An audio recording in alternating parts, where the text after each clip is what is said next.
this video, we're going to learn how to cook quinoa. You're going to start with a cup of either red, black, or white quinoa, or a mixture of all three, but 1 cup and some salt and vegetable broth. Put that quinoa in your skillet and toast it until it's nice and toasty. You'll hear it making a popping sound and it'll smell nice and toasty.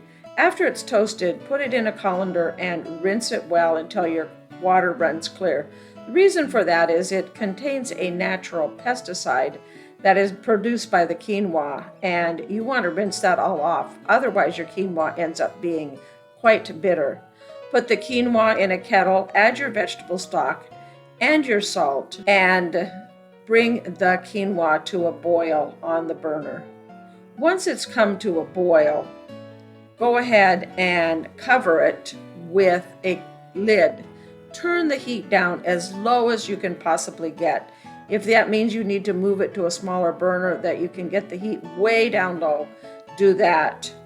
Let it cook for 15 minutes. Check to see if the moisture is all absorbed. If it isn't, you can let it cook for another 5 minutes or so.